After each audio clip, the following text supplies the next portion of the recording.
இன்னைக்கு நம்ம Victoria public hall அப்படின்னு சொல்லிட்டு நம்ம புதுசாக ரெனோவேஷன் பண்ணியிருக்காங்களா சென்ட்ரல் பக்கத்தில் அந்த பழைய பில்டிங் அந்த பில்டிங் உள்ள வரலான்னு சொல்லிட்டு ஆன்லைனில் டிக்கெட் புக் பண்ணலாம்னு சொல்லிட்டு கூகுள் சர்ச் பண்ணேன். அதில் பார்த்தீங்கன்னா கவர்மெண்ட் சைட் ஒன்று இருக்குது, Tamil Nadu government.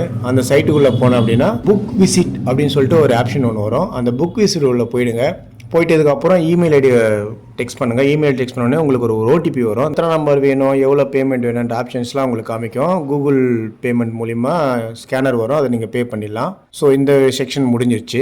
Finally Victoria public hall வந்தாச்சு. இந்த விக்டோரியா ஹால் வந்து 19ஆம் நூற்றாண்டு பிற்பகுதியில் கட்டப்பட்டதுன்னு சொல்லியிருக்காங்க. நிறைய அந்த பணம் வச்சுருக்கவங்களாம் சேர்ந்து அந்த காலத்தில் 1,89,000 கொடுத்து இந்த விக்டோரியா ஹாலை கட்டியிருக்குன்னு சொல்லியிருந்தாங்க. இந்த விக்டோரியா ஹாலை பற்றி டீட்டெயிலாக தெரியணும் அப்படின்னா நீங்கள் அங்கே போனாலே போதும். அவங்களே உங்களுக்கு பார்ட்டாக உங்களுக்கு சொல்கிறாங்க. ஃபஸ்ட்டு உள்ளே போனோன்னா ஒரு ஆடியோ ஒன்று ப்ளே பண்ணுறாங்க. சென்னை உள்ள நீங்கள் புதுசாக ஒரு ஆள் உள்ளே என்ட்ரு ஆகிட்டு சென்னை விட்டு வெளியில் போனீங்க அப்படின்னா அந்த சென்னைக்குள்ள நடக்கிற நிகழ்வுகளை பேஸ் பண்ண ஒரு ஆடியோ ஒன்று ப்ளே பண்ணுறாங்க. அது கேட்கறதுக்கு ரொம்ப அருமையாக இருந்துச்சு. ஒரு பக்கத்தில் ஒரு ஸ்க்ரீன் ஒன்று வச்சுருக்காங்க. அந்த ஸ்க்ரீனில் ஒரு சின்னதாக தியேட்டர் மாதிரி இருக்குது, அதை ப்ளே பண்ணுறாங்க. அதில் பார்த்தீங்கன்னா அந்த விக்டோரியா ஹாலை பற்றி, இது எப்படி புதுப்பிக்கப்பட்டது, இது எதனால் இருந்தது, இதெல்லாம் பற்றி போடுறாங்க.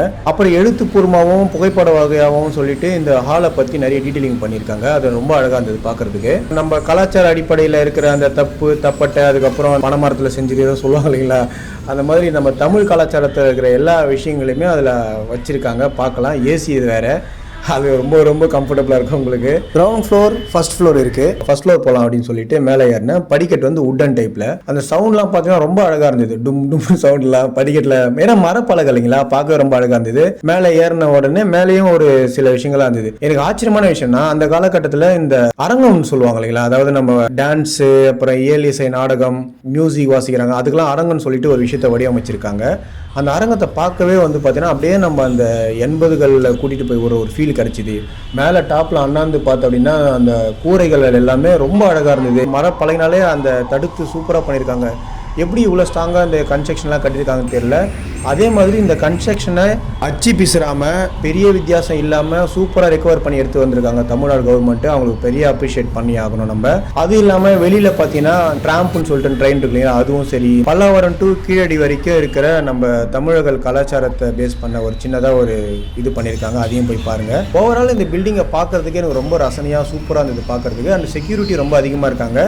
உள்ள இன்சைடில் மொபைல் எடுக்கக்கூடாதுன்னு சொல்லிட்டாங்க. நீங்கள் மொபைல் எடுத்துன்னு போய் உள்ளே ஏதாவது புத்திசாலித்தமாக எடுக்கிற சொல்லிட்டு டைம் வேஸ்ட் பண்ணிட்டு இருக்காதீங்க. எனக்கும் தோணுச்சு, சரி எதுக்கு அவங்களே ஒரு விஷயத்த சொல்கிறாங்க, பாதுகாப்பாக பண்ணணும்னு சொல்கிறாங்க, நம்மளாம் சேர்ந்து தான் அந்த பாதுகாப்பு பலப்படுத்தி கொடுத்தா தான் அவங்களுக்கு ஒரு நம்பிக்கை வரும். அடல்ட்டுக்கு டிக்கெட்டோட ப்ரைஸ் வந்து பார்த்தீங்கன்னா 25 ரூபா தான். மற்றது எல்லாமே ஆன்லைன்லேயே போட்டிருப்பாங்க. நீங்கள் அதெல்லாம் செக் பண்ணி பாருங்கள். சென்னையை பற்றி வீடியோ எதாவது வேணும் அப்படின்னா மறக்காம ஃபாலோ பண்ணுங்கள். தேங்க்ஸ் ஃபார் வாட்சிங் திஸ் வீடியோ.